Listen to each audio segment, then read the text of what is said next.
aprobar o desaprobar leyes, reformar total o parcialmente la Constitución.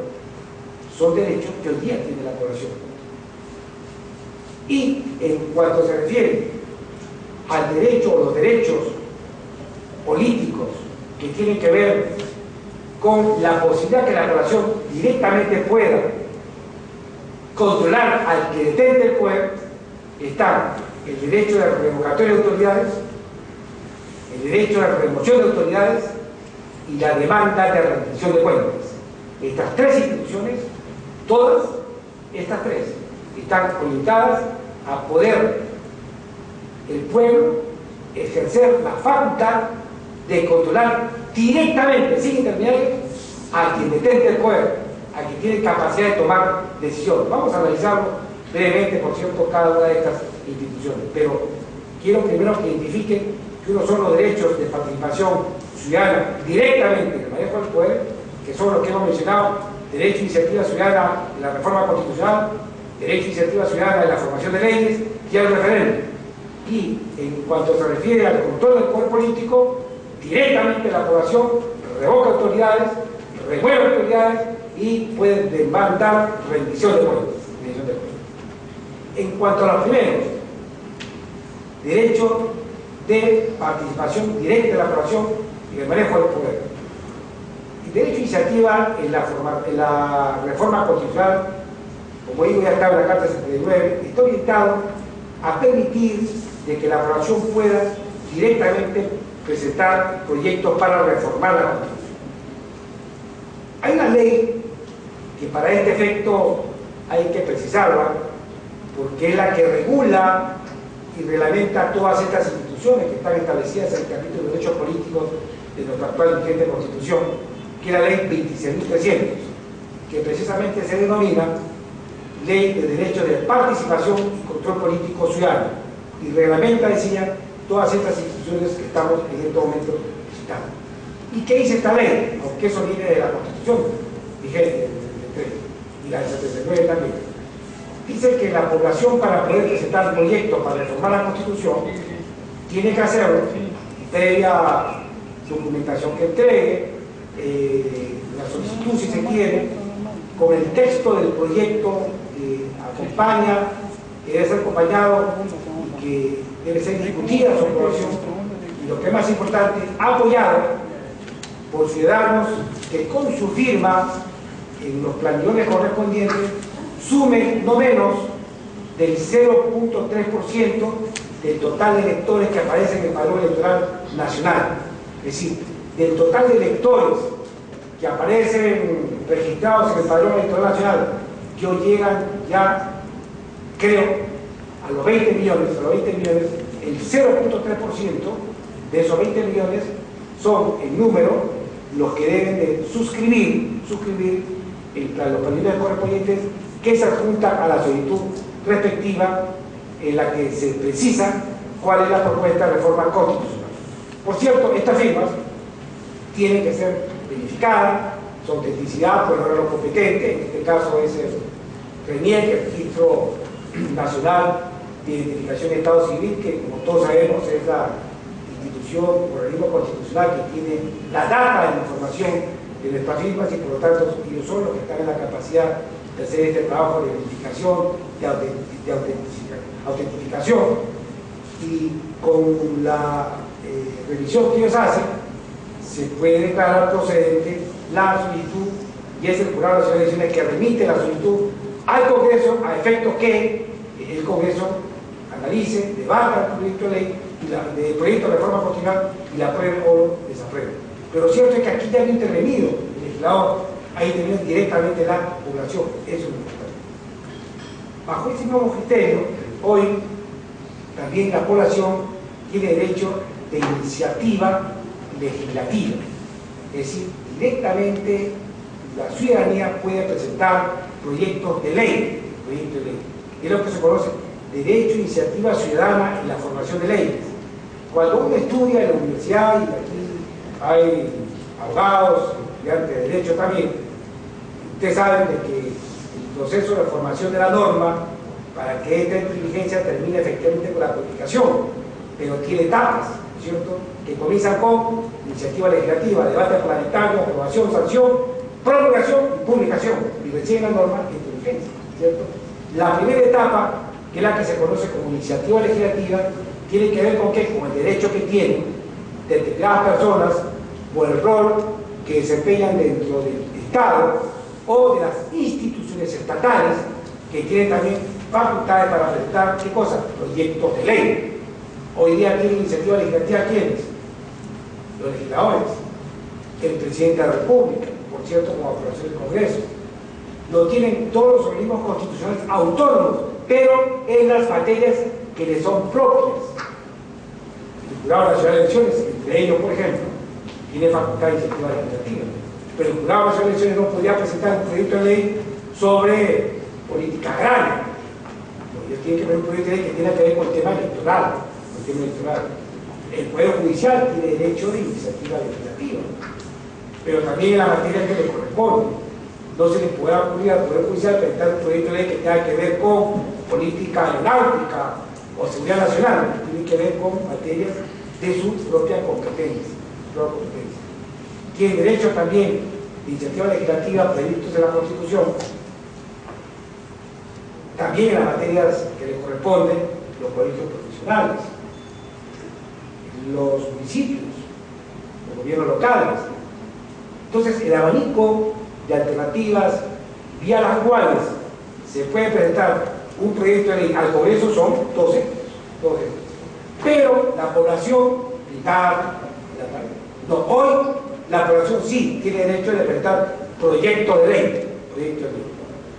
Y los proyectos de ley están condicionados a prácticamente los mismos requisitos que se aplican para este caso de la reforma constitucional. Es decir, se exige también de que el grupo de ciudadanos que sustente, que apoye, que promueva la presentación del proyecto de ley sea en número no menor al 0.3% del total de electores que aparece en el padrón electoral nacional.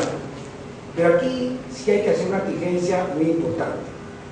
Y creo que el legislador fue sumamente acucioso con la decisión que se tomó respecto a cómo regular o reglamentar esta institución. ¿Por qué razón? Porque es sabido que en el ámbito del manejo interno de las decisiones en un parlamento, las decisiones se toman a partir de la voluntad política que tengan los grupos que manejan las decisiones, para la redundancia. Entonces, si no hay voluntad política de la mayoría parlamentaria que permita de que un proyecto de ley que se presentó pueda seguir su curso rápidamente, que vaya a la comisión dictaminadora, que la comisión dictaminadora dictamina, la estudie, la analice y luego la dictamine, es decir, el informe final la apruebe, para que después pueda pasar al pleno rápidamente, definitivamente puede ese proyecto de ley encarpetarse, bloquearse el tema y hasta nunca más, ¿no? Un proyecto de ley que llega por iniciativa ciudadana no podría verse expuesto a esa eventualidad. Y en ese sentido, el legislador fue acucioso, tomó en cuenta esta realidad, que no es solo la del Perú.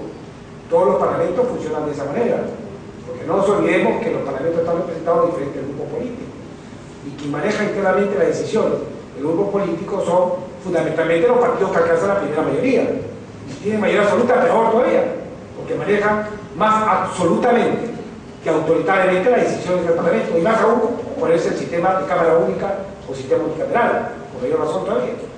Entonces, esta situación podría dar lugar a que, si no estuviera regulado, como lo voy a comentar a continuación, este derecho de iniciativa ciudadana en la formación de leyes, podría correrse el riesgo que la presentación de un proyecto de ley por parte de la población, pues simplemente le carpete y se olvide el tema. Pero no puede hacer eso, porque la ley establece que un proyecto de ley nacido por iniciativa de la población o la ciudadanía tiene que ser debatido y votado, no dice que tiene que ser aprobado, votado dentro de los 120 días posteriores a la presentación o al ingreso del proyecto al Congreso.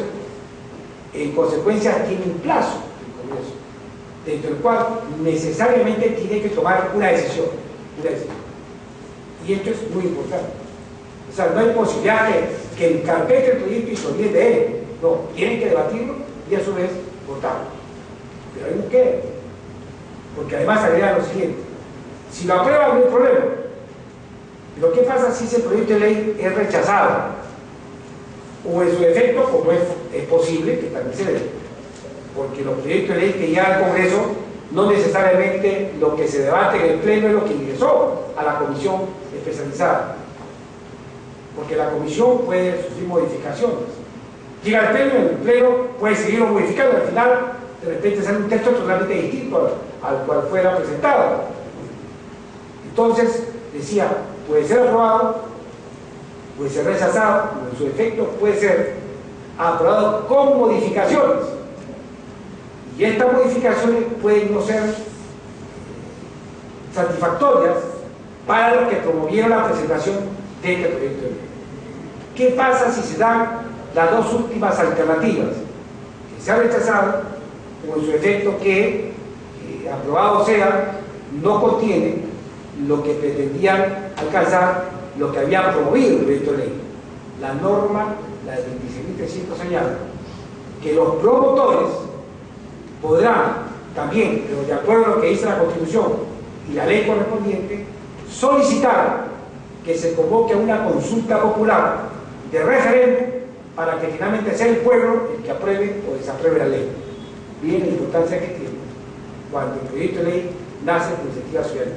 Es lo que aconteció en el año 2010, a fines, en noviembre de 2010, cuando conjuntamente con la elección municipal y regional, ustedes recordarán de entregar una cédula de sufragio adicional que era una consulta popular de referéndum a los efectos de aprobar o desaprobar la ley del FONAVI, que si bien es verdad, en mi opinión particular, es totalmente inconstitucional esa convocatoria, por razones que en algún momento veremos, y este es, creo, un gran error del Jurado de las Elecciones haber convocado, ¿no?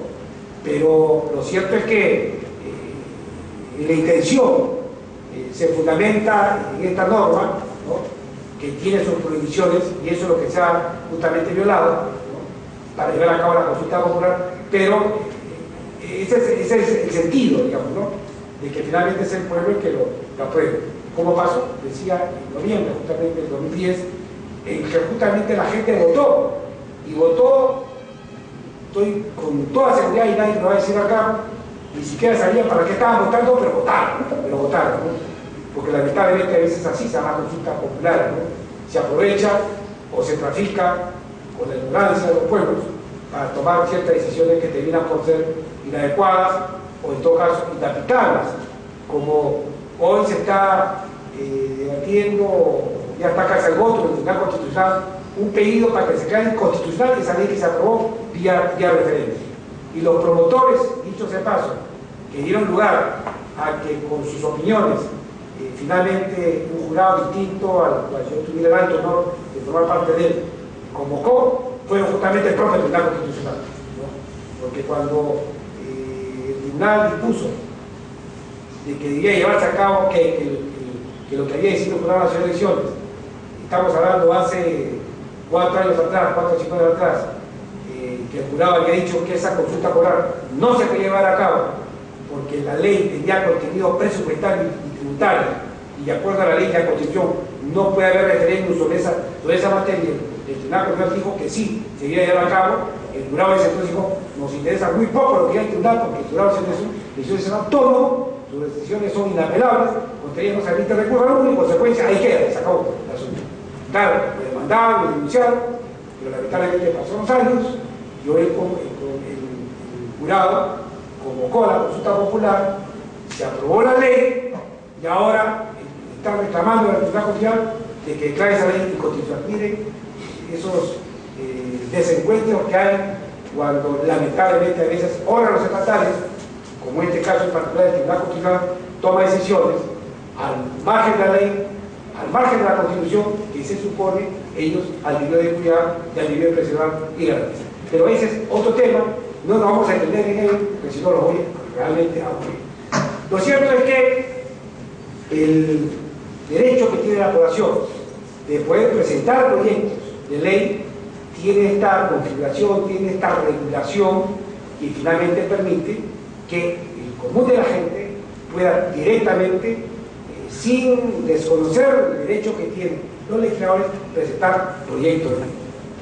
Y en tercer lugar, el referéndum, ya estamos comentando que esta Constitución lo ha desarrollado pues ampliamente. ¿Y por qué ampliamente? Porque ahora sí el referéndum tiene ese alcance que tiene esta consulta popular. Entre paréntesis, se debe recordar que hay también otra forma de consulta popular que ustedes han escuchado hablar posiblemente o mencionar, que es el plebiscito.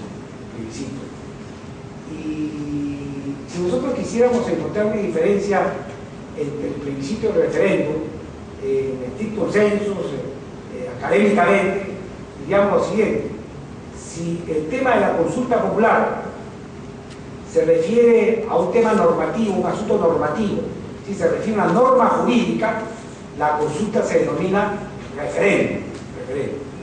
A través de un referéndum se aprueba una ley o se desaprueba una ley.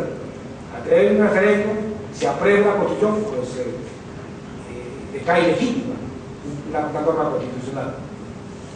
El plebiscito, su carácter ya no es normativo, es más político.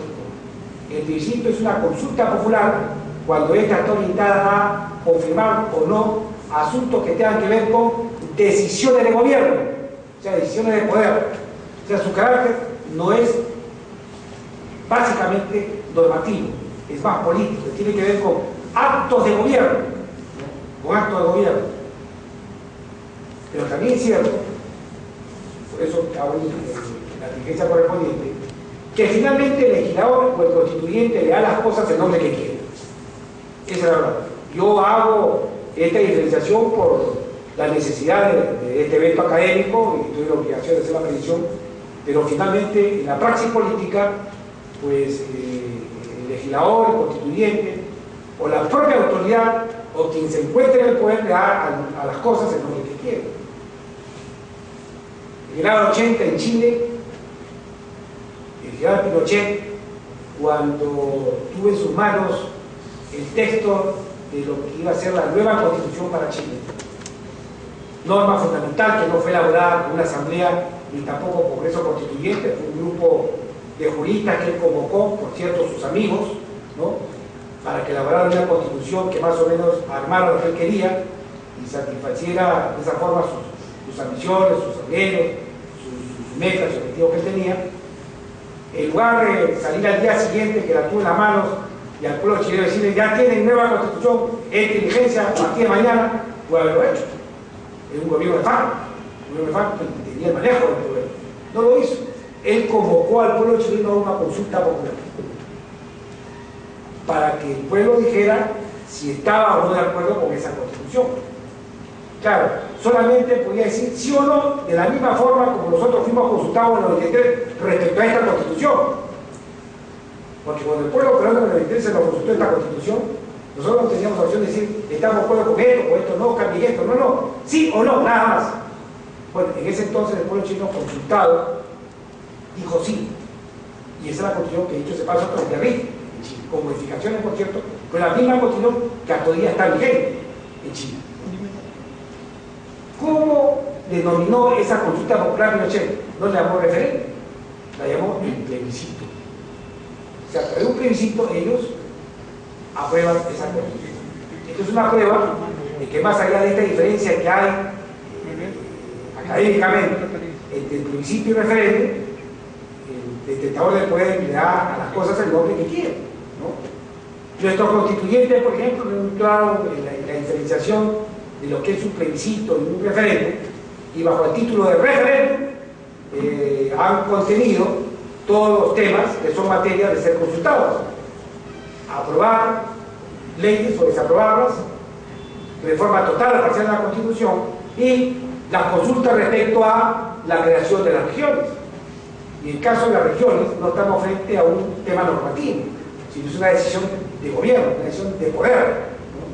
Debía haberse llamado principio tal vez, pero bueno, dentro de esa discusión, dentro de esa diferenciación del uso de la terminología de constituyente, y bajo el título de referéndum incluyó estos varios mecanismos de consulta popular. Bueno, hecho el distinto, cerramos el paréntesis y lo detenemos solamente y brevemente a precisar cuál es el alcance del referéndum. Ya lo hemos dicho, sirve para consultar a la población para los efectos de reformar total o parcialmente la Constitución, aprobar o desaprobar leyes, aprobar o desaprobar normas de carácter regional, de carácter local, municipal, a nivel provincial, a nivel digital. Y lo que es más, y esto tiene que ver con lo que directamente comentaba con relación al caso FONAVI, que fue lo que se consultó en noviembre de 2010 junto con la elección municipal y regional, es de que no solamente la ley 16.300, sino desde la Constitución se señala exactamente cuándo está prohibido utilizarse el referéndum como mecanismo de consulta popular. Y se dice, por ejemplo, que está prohibido el uso del referéndum para consultar sobre normas o tratados internacionales que hayan sido suscritos por el Estado peruano y se encuentran en vigor. Es decir, tratados internacionales que ya están suscritos, que han sido ratificados por el Estado peruano, ya no pueden ser sometidos a consulta popular. Recuerden que hasta para años atrás, por ahí siempre hay algunos inconformes con algunos tratados de libre comercio que el Perú ha suscrito en varios países, entre ellos en especial porque se suscribió con Estados Unidos de Norteamérica, y por ahí salió un político que decía, bueno, frente a tanta diferencia de criterios, que se someta a consulta popular. Consulta popular. Es un tratado que ya fue firmado por el Estado peruano, como lo firmó también con Estados Unidos de Norteamérica, fue ratificado y está vigente. La Constitución señala que está prohibido que se someta a consulta popular de referéndum, tratados internacionales que están en vigor, que están vigentes. Tampoco pueden someterse a consulta popular las normas mediante las cuales se eliminen o se cancelen derechos fundamentales. O sea, normas que tengan como objetivo eliminar derechos no se pueden someter a consulta popular.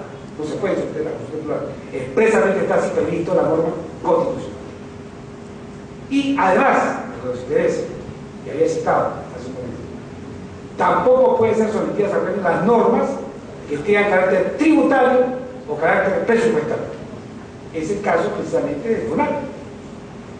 Porque el FONAVI, ¿qué fue? El FONAVI fue un Fondo Nacional de Vivienda que se generó como consecuencia de lo que los empleadores y los empleados hacían a un fondo y sobre el cual no nos hicieron ninguna consulta, y me incluyo yo porque también hice mis aportes en esa época, fueron casi 19 o 20 años que se aportaron, que nos descontaban nuestro sueldo, y si no nos preguntan si queremos o no pagar, ¿qué cosa es?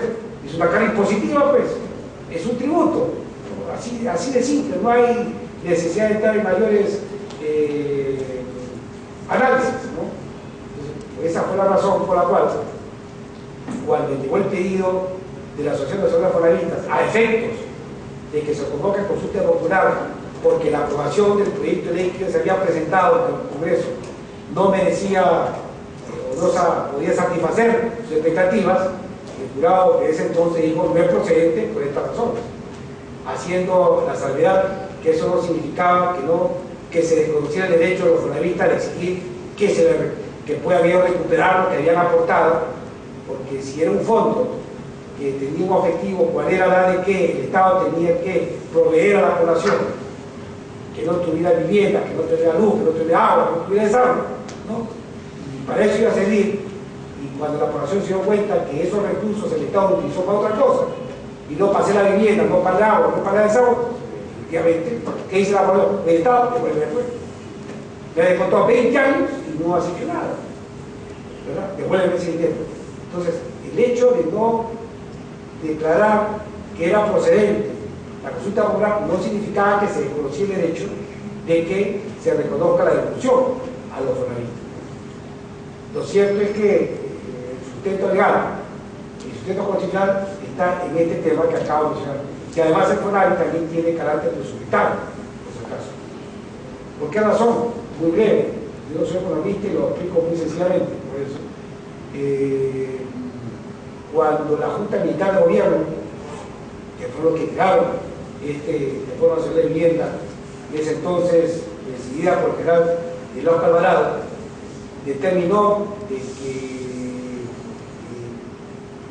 la política social tenía que estar orientada a que la ciudadanía pueda tener acceso a las viviendas, acceso a mejores condiciones de vida, donde tenga agua, desagüe, alumbrado público, etc. Entonces se comprometió la Junta Militar en asumir esta responsabilidad y lo incluyó dentro de su plan de gobierno del año X siguiente al año en que toma la decisión. El presupuesto de la República tenía que tener partidas orientadas a cubrir esa contingencia. Tenía que tener una parte del presupuesto que pudiera atender ese requerimiento que el gobierno había declarado iba a desarrollar. Y para poder crear el presupuesto que haga frente a ese gasto que se iba a generar para hacer más vivienda, para hacer agua de luz, desagüe, etc., tenía que hacerse los fondos necesarios. ¿Y qué hace el Estado? Crea este Fondo Nacional de Vivienda, mediante el cual iban a aportar tantos empleadores como empleados para constituir este fondo. Entonces, es lo que economistas llaman un fondo de ejecución presupuestaria. Es decir, para que se ejecute el presupuesto, es necesario crear un fondo que nos permita tener dinero para atender esos requerimientos. Y para eso requerimos foral. O sea, además de tener un valor tributario, este foral tiene también un valor presupuestario. Todo ello lo engarza o lo pone inmerso dentro del articulado correspondiente que prohíbe precisamente la consulta popular. Este es un tema que decíamos, tema de debate, por cierto, pero que da lugar a que se opinara en ese entonces, en el programa de elecciones, de que no era posible el referéndum. Pero lo más importante es, y cerramos el paréntesis con relación al tema foral, lo más importante es que hay un mecanismo de consulta popular que permite que la población directamente pueda dar su opinión sobre estos asuntos normativos o que tengan que ver, como ya hemos dicho, en la constitución de las regiones macro o megaregiones. Y en cuanto se refiere a la posibilidad que la población pueda controlar directamente el poder, está, como decía, la revocatoria de autoridades, la remoción de autoridades y la demanda de la rendición de cuentas. Las dos primeras, revocatoria de autoridades y remoción de autoridades, es un derecho de la población, de la ciudadanía, de poder utilizarlo para controlar el tentador del poder. Y su objetivo está en cuál? En destituir a la autoridad, en quitar el poder a quien se lo dio, así de concreto. Ustedes dirán, ¿para qué dos instituciones en realidad tienen el mismo objetivo? Hay una diferencia. La revocatoria se aplica contra las autoridades que asumen el cargo por elección popular, y la remoción contra las autoridades que asumen el cargo por designación. Ahí está la diferencia. Nosotros, no se olviden, tenemos autoridades elegidas y tenemos autoridades designadas. Elegimos al presidente, elegimos a los legisladores, elegimos a los alcaldes, a los regidores, a las autoridades regionales, pero no elegimos a los ministros de Estado, por ejemplo. Los ministros de Estado son designados. No elegimos a los directores que tienen a su cargo diferentes áreas de la estructura regional, igual en el ámbito municipal, que son autoridades designadas, pero todos, de una u otra forma, que tienen poder, tienen capacidad de decisión. Entonces, estos mecanismos o estos instrumentos, revocatorios, revocación de autoridad y demanda de rendición de cuentas, está orientado a procurarle a la población instrumentos que le permitan directamente controlar al que detente el poder. Y estos mecanismos de control, ojo, independientemente de la facultad que puede tener el pueblo, existen como los que mencioné en el ámbito nacional, por los controles de poder del Estado, y lo hay en el ámbito regional y en el ámbito municipal. ¿Cuál es el papel de los regidores en un municipio? Fiscalizar. Ese es, si se quiere, el elemento más importante de su función. Actúan como entes de control, de fiscalización de la autoridad municipal, como lo son también los consejeros regionales. Que dicho ese paso es una de las razones por las cuales hasta ahora no le encuentro explicación y parece un contrasentido las famosas comisiones que tienen los gobiernos locales y los gobiernos regionales.